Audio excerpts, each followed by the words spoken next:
سیدہ فاطمہ کی پیدائش کا دردناک واقعہ۔ جب حضرت خدیجہ رضی اللہ تعالی عنہا کو درد زر شروع ہوئی اور وضع حمل کا وقت شروع ہوا تو مکہ کی تمام داعیوں نے حضرت خدیجہ کے پاس آنے سے انکار کر دیا۔ رسول اللہ صلی اللہ علیہ وسلم یہ دیکھ کر بہت پریشان ہوئے۔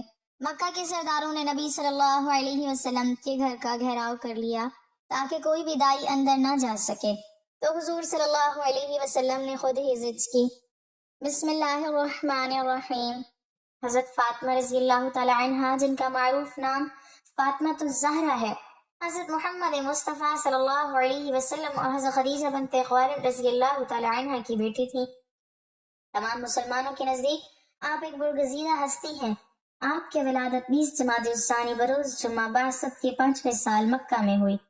آپ کی شادی حضرت علی ابن ابی طالب رضی اللہ تعالی عنہ سے ہوئی، جن سے آپ کے 2 بیٹے حسن رضی اللہ تعالی عنہ اور حسین رضی اللہ تعالی عنہ اور 2 بیٹیاں زینب رضی اللہ تعالی عنہ اور ام کلثوم رضی اللہ تعالی عنہ پیدا ہوئیں۔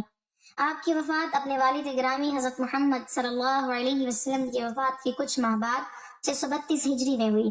آپ کی تربیت خاندان رسالت میں ہوئی، جو حضرت محمد صلی اللہ علیہ وسلم، حضرت خدیجہ رضی اللہ تعالی عنہ، فاطمہ بنت اسد رضی اللہ تعالی عنہ، ام سلمہ رضی اللہ تعالی عنہ، ام الفضل رضی اللہ تعالی عنہ، یعنی حضرت محمد صلی اللہ علیہ وسلم کے چچا عباس کی زوجہ، ام ہانی رضی اللہ تعالی عنہ، یعنی حضرت ابو طالب کی ہمشیرہ، اسماء بنت امیس رضی اللہ تعالی عنہ، یعنی زوجہ جعفر تیار رضی اللہ تعالی عنہ، صفیہ بنت حمزہ رضی اللہ تعالی عنہ وغیرہ نے مختلف اوقات میں کی۔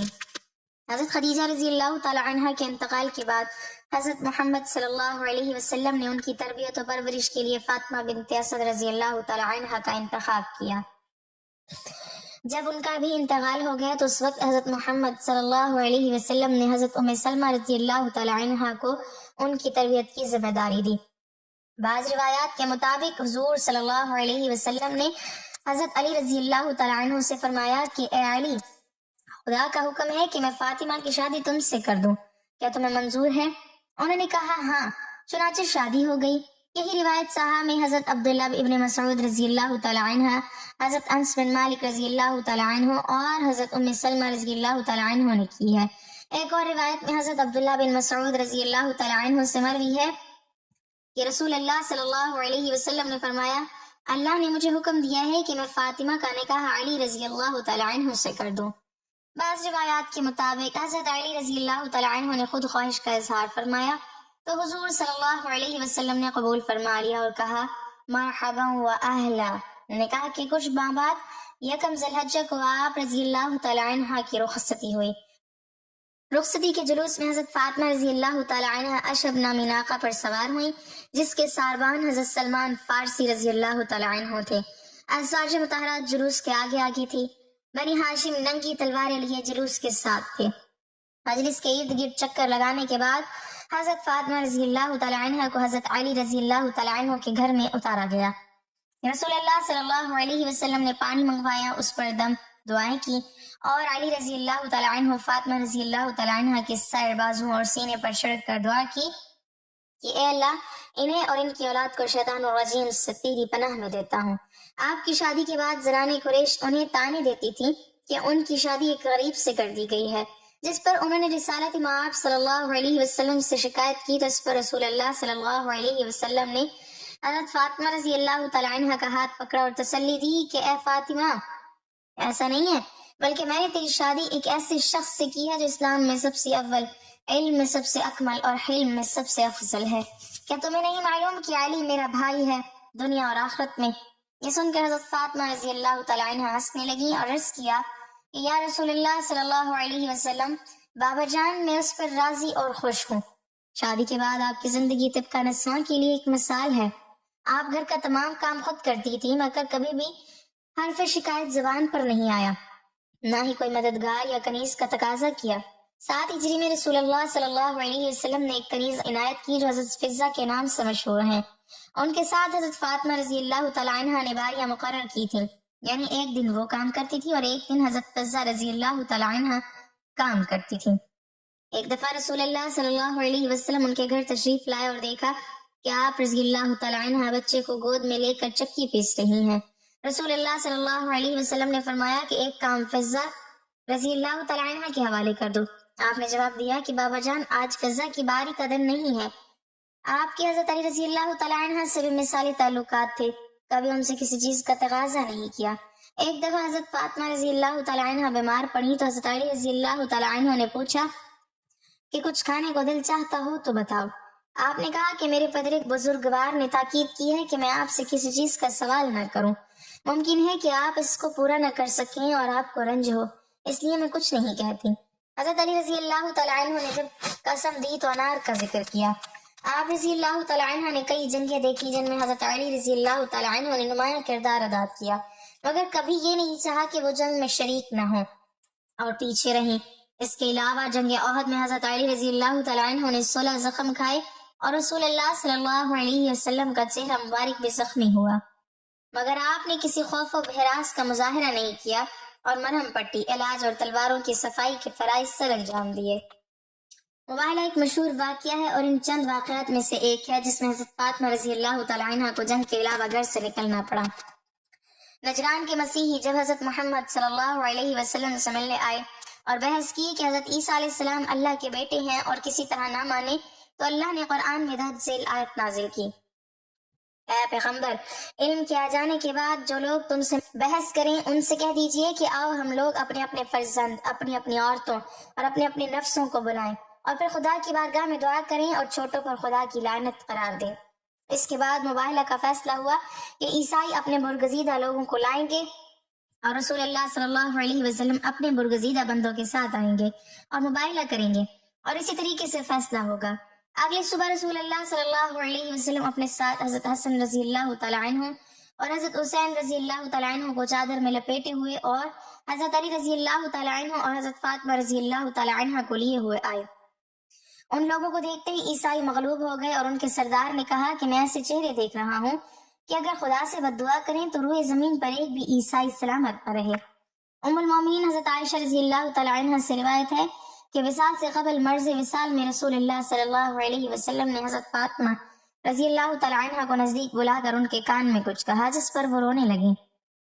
اس کے بعد آپ نے پھر سرگوشی کی تو آپ رضی اللہ تعالیٰ عنہ مسکرانے لگی۔ حضرت عائشہ رضی اللہ تعالیٰ عنہ فرماتی ہیں کہ میں نے سبب پوچھا تو انہوں نے بتایا کہ پہلے میرے بابا نے اپنی موت کی خبر دی تو میں رونے لگی، اس کے بعد انہوں نے بتایا کہ سب سے پہلے میں ان سے جا کے ملوں گی تو میں مسکرانے لگی۔ حضرت حذیفہ رضی اللہ تعالیٰ عنہ بیان کرتے ہیں کہ رسول اللہ صلی اللہ علیہ وسلم نے فرمایا کہ ایک فرشتہ جو اس رات سے پہلے کبھی زمین پر نہ اترا تھا، اس نے اپنے پروردگار سے اجازت مانگی کہ مجھے سلام کرنے حاضر ہو اور یہ خوشخبری دی کہ فاطمہ رضی اللہ تعالیٰ عنہ اہل جنت کی تمام عورتوں کی سردار ہے اور حسن رضی اللہ تعالیٰ عنہ اور حسین رضی اللہ تعالیٰ عنہ جنت کے تمام جوانوں کے سردار ہیں۔ حضرت مصعب بن مخرمہ رضی اللہ تعالیٰ عنہ سے روایت ہے کہ رسول اللہ صلی اللہ علیہ وسلم نے فرمایا، فاطمہ میری جان کا حصہ ہے، بس جس نے اسے ناراض کیا اس نے مجھے ناراض کیا۔ حضرت عبداللہ بن زبیر رضی اللہ تعالیٰ عنہ بیان فرماتے ہیں کہ رسول اللہ صلی اللہ علیہ وسلم نے فرمایا، بے شک فاطمہ رضی اللہ تعالیٰ عنہ میری جان کا حصہ ہے، اسے تکلیف دینے والی چیز مجھے تکلیف دیتی ہے اور اسے مشقت میں ڈالنے والا مجھے مشقت میں ڈالتا ہے۔ ابو حنظلہ رضی اللہ تعالیٰ عنہ سے روایت ہے کہ رسول اللہ صلی اللہ علیہ وسلم نے فرمایا، بے شک فاطمہ میری جان کا حصہ ہے، جس نے اسے ستایا اس نے مجھے ستایا۔ حضور صلی اللہ علیہ وسلم کے آزاد کردہ غلام حضرت ثعبان رضی اللہ تعالیٰ عنہ نے فرمایا کہ حضور صلی اللہ علیہ وسلم جب سفر کا ارادہ کرتے تو اپنے اہل و عیال میں سے سب کے بعد جس سے گفتگو فرما کر سفر پر روانہ ہوتے وہ فاطمہ رضی اللہ تعالیٰ عنہ ہوتی، اور سفر سے واپسی پر سب سے پہلے جس کے پاس تشریف لاتے وہ بھی حضرت فاطمہ رضی اللہ تعالیٰ عنہ ہوتی۔ ایک اور مشہور حدیث جو حدیث قصا کے نام سے معروف ہے، اس کے مطابق حضور صلی اللہ علیہ وسلم نے ایک یمنی چادر کے نیچے حضرت فاطمہ، حضرت علی، حسن و حسین رضی اللہ عنہم کو اکٹھا کیا اور فرمایا کہ بے شک اللہ چاہتا ہے کہ میرے اہل بیت تجھ سے رجس کو دور کر دے اور ایسے پاک کرے جیسے پاک کرنے کا حق ہے۔ دنیا کی سب سے پاک باز خاتون سیدہ فاطمہ رضی اللہ تعالیٰ عنہ کی پیدائش کے وقت کیوں مکہ کی تمام دائیوں نے حضرت خدیجہ رضی اللہ تعالیٰ عنہ کو اکیلا چھوڑ دیا تھا؟ درد زا کے دوران کیوں حضرت خدیجہ کو اکیلا چھوڑ دیا گیا؟ سید النساء العالمین حضرت فاطمہ کی پیدائش کے وقت کیوں مکہ کے سرداروں نے حضور اکرم صلی اللہ علیہ وسلم کے گھر کا گھیراؤ کیا؟ روایت ہے کہ جب کامیاب تجارتی سفر کر کے رسول اللہ صلی اللہ علیہ وسلم مکہ واپس لوٹے تو حضرت سیدہ خدیجہ نے آپ صلی اللہ علیہ وسلم کو نکاح کا پیغام بھجوا دیا۔ تو رسول اللہ صلی اللہ علیہ وسلم نے سب سے پہلے اس پیغام کا ذکر اپنے محبوب چچا حضرت ابو طالب سے کیا اور اس کے بعد باقی چچاؤں کو بتایا۔ سب نے اسی بات پر اتفاق کیا کہ اس شادی کے پیغام کو قبول کر لینا چاہیے۔ پھر وہ مبارک دن بھی آ گیا کہ جب اللہ کے پیارے رسول کی شادی کی تقریب حضرت خدیجہ کے گھر ہوئی۔ وہاں حضرت خدیجہ کے رشتہ دار عمر بن اسد اور ورقہ بن نوفل وغیرہ موجود تھے۔ حضور کے چچا حضرت ابو طالب نے نکاح کا خطبہ پڑھا اور حضرت خدیجہ کی طرف سے ورقہ بن نوفل نے جوابی کلمات کہے۔ بے شک حضرت خدیجہ مکہ کی بہت بااثر خواتین میں سے شامل ہیں، لیکن اس نکاح کے بعد جب رسول اللہ صلی اللہ علیہ وسلم نے تبلیغ حق کا پیغام دینا شروع کیا تو مکہ کی خواتین نے حضرت خدیجہ کا بھی بائیکاٹ کر دیا اور ساری عورتیں یوں تانے دینے لگیں۔ خدیجہ نے ایک تنگ دست اور یتیم جوان سے شادی کر کے اپنی شخصیت گرا دی ہے، اسی لیے اس شادی کے واقعے کے بعد مکہ کی سردار اور امیر عورتوں نے حضرت خدیجہ رضی اللہ تعالیٰ عنہ کی طرف آنا کم کر دیا۔ شب معراج کی رات جب حضور اکرم صلی اللہ علیہ وسلم جنت سے گزرے تو حضرت جبرائیل علیہ السلام نے آپ صلی اللہ علیہ وسلم کو درخت طوبہ کا میوہ پیش کیا۔ جب پیغمبر زمین پر واپس آئے تو اسی میوے سے حضرت فاطمہ رضی اللہ تعالیٰ عنہ کی ولادت کا عمل شروع ہوا۔ اگرچہ معراج مکہ کے آخری ایام میں ہوئی، لیکن مفسرین نے لکھا ہے کہ معراج بھی نبی مکرم صلی اللہ علیہ وسلم کو کئی دفعہ ہوئی، جیسا کہ بہت سی احادیث میں ہمیں یہ ملتا ہے کہ نبی کریم صلی اللہ علیہ وسلم اپنی لاڈلی حضرت فاطمہ کو بہت بہت سے دیا کرتے تھے۔ ایک دن آپ کی زوجہ نے سوال کیا کہ آپ فاطمہ کو اتنا چومتے کیوں ہیں؟ تو نبی مکرم صلی اللہ علیہ وسلم نے فرمایا، میں جب بھی فاطمہ کو بوسہ دیتا ہوں تو مجھے اس میں سے جنت کی خوشبو محسوس ہوتی ہے۔ اس حدیث کو امام بخاری، امام سیوطی، امام طبری کے ساتھ ساتھ تقریباً تمام حدیث کتب میں بیان کیا گیا ہے۔ عظیم مولود نے پاک بہشتی میووں پر مشتمل غذا کے ذریعے اثر نبی آخر زمان جیسے والد اور حضرت خدیجہ جیسی پرہیزگار والدہ سے 20 جمادی الثانی کو دنیا میں قدم رکھا۔ آپ سورہ کوثر کی تفسیر بن کر آئیں، جس سے مخالفین کے طعنے اور مذمتیں ناکام ہو گئیں۔ چنانچہ پیدائش کا واقعہ امام طبری نے ذخائر العقبہ میں کچھ اس طرح نقل کیا ہے کہ جب سے نبی مکرم صلی اللہ علیہ وسلم سے حضرت خدیجہ نے نکاح فرمایا تو مکہ کی تمام عورتیں آپ کے خلاف ہو گئیں اور کسی بھی موقع پر آپ کا ساتھ نہ دیتی تھیں۔ جب حضرت فاطمہ کی پیدائش کا وقت شروع ہوا اور وضع حمل کا وقت آیا تو قریش کی خواتین کو پیغام بھیجا گیا کہ وہ اس تکلیف دا عمل میں مدد کے لیے حضرت خدیجہ کے پاس تشریف لائیں۔ اب یہی وہ موقع تھا کہ مکہ کی عورتیں کہنے لگیں کہ تم نے ہماری بات نہیں مانی اور ایک غریب یتیم سے عقد کیا، اب اسی سے کہو کہ تمہارے لیے دائی کا بندوبست کرے، ہم تو ہرگز مدد کو نہ آئیں گی۔ حضرت خدیجہ نے جب یہ سنا تو بہت غمگین ہوئی۔ مکہ میں فوراً خبر پھیل گئی تو مکہ کے مشرکوں نے حضور اکرم صلی اللہ علیہ وسلم کے گھر کا گھیراؤ کر لیا کہ آج کسی کو بھی حضرت خدیجہ کے پاس اندر نہیں جانے دیا جائے گا۔ خیر، وضع حمل کا سخت وقت کا آغاز ہوتا ہے اور حضرت خدیجہ رضی اللہ تعالیٰ عنہ اکیلی ہیں اور کوئی معاون نہ ہے۔ آپ کے دل کی دھڑکنیں تیز تر ہوتی گئیں اور لوگوں کی سرد مہریں آپ کے لیے معجب تکلیف تھی۔ اچانک آپ کی روح کے افق میں ایک روشنی پیدا ہوئی، آنکھیں کھولی تو 4 خواتین کو اپنے نزدیک پایا، بہت پریشان ہوئی۔ ان میں سے ایک خاتون کہنے لگی کہ پریشان نہ ہو، ہمیں آج آپ کی مدد کے لیے بھیجا گیا ہے۔ یہ خواتین حضرت فاطمہ کی ولادت تک حضرت خدیجہ کے ساتھ رہیں۔ حضرت فاطمہ کی پیدائش کے بعد جب اس واقعے کا ذکر حضرت خدیجہ نے حضور اکرم صلی اللہ علیہ وسلم سے کیا تب نبی مکرم نے فرمایا کہ وہ عورتیں فرعون کی بیوی آسیہ، مریم بنت عمران، سارہ، موسیٰ بن عمران کی بیٹی کلثوم تھی۔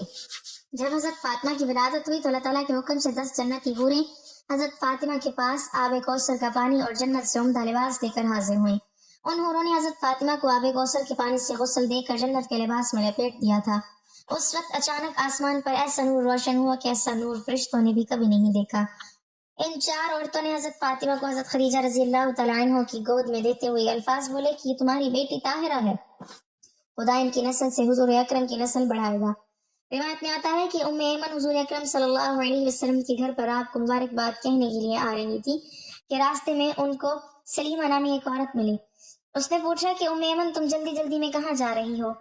ام ایمن نے کہا کہ حضور اکرم صلی اللہ علیہ وسلم کو اللہ تعالیٰ نے بیٹی سے نوازا ہے، میں ان کو مبارکباد دینے جا رہی ہوں۔ سلیمہ ام ایمن کو کہنے لگی کہ محمد کے گھر میں بیٹی پیدا ہوئی ہے، بیٹا تو نہیں ہوا جو تم مبارک دینے چلی۔ یہ سوچو کہ ان پر کیا گزر رہی ہوگی، کیونکہ اس وقت مشرکین لڑکیوں کو پیدا ہوتے ہی دفن کر دیتے تھے۔ حضرت ام ایمن فرمانے لگی، سلیمہ یہ بیٹی اللہ کے رسول محمد صلی اللہ علیہ وسلم کے گھر میں پیدا ہوئی ہے، کسی کافر سردار کے گھر میں نہیں۔ مجھے یقین ہے کہ دین اسلام میں بیٹیوں سے وہ سلوک نہیں ہوگا جو ہمارے آباء و اجداد کرتے چلے آ رہے ہیں۔ ام ایمن کی باتیں سن کر سلیمہ کا چہرہ زرد پڑ گیا، کیونکہ سلیمہ کے گھر بھی 3 بیٹیوں کا جنم ہوا تھا، لیکن سلیمہ کے خامن نے تینوں بیٹیوں کو ہی زندہ دفن کر دیا تھا۔ یہ سلیمہ کے گھر میں ہی نہیں ہوا تھا، بلکہ یہ عرب کے مشرکین میں رواج عام تھا کہ جب ان کے گھر میں کوئی بیٹی پیدا ہوتی تھی تو اس کو مار کر یا پھر زندہ زمین میں گاڑ دیا جاتا تھا۔ عرب کے چند قبیلے ایسے تھے جو اپنی بیٹیوں کو پیدا ہوتے ہی دفن نہیں کیا کرتے تھے، بلکہ ان کی پرورش لڑکوں کی طرح ہی کرتے تھے، لیکن زیادہ تر قبائل لڑکی کو پیدا ہوتے ہی دفن کر دیتے تھے۔ سلیمہ بھی ام ایمن سے باتیں کرتے ہوئے ان کے ساتھ ہی حضور اکرم صلی اللہ علیہ وسلم کے گھر چلی گئی۔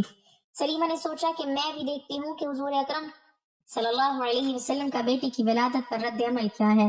جب یہ دونوں خواتین حضور اکرم صلی اللہ علیہ وسلم کے گھر پہنچی تو کیا دیکھا کہ حضور صلی اللہ علیہ وسلم اپنی بیٹی کو گود میں اٹھائے پیار کر رہے ہیں، اس کے چہرے مبارک سے بوسے لے رہے ہیں۔ جو بھی بیٹی کی مبارکباد دینے کے لیے آتا ہے ان کو خوشی خوشی خیر مبارک کہہ کر روانہ کر رہی ہیں۔ سلیمہ حضور صلی اللہ علیہ وسلم کے قدموں میں بیٹھ کر رونے لگی۔ یا رسول اللہ، آپ کا دین سچا ہے، آپ سچے ہیں، آپ کا خدا سچا ہے، آپ کا گھرانہ سچا ہے۔ اللہ پاک ہمیں بہتر عمل کرنے کی توفیق عطا فرمائے اور ہمارا خاتمہ ایمان پر فرمائے، آمین۔ ناظرین، کمنٹ باکس میں اللہ تعالیٰ کے 99 ناموں میں سے ایک نام ضرور ٹائپ کریں۔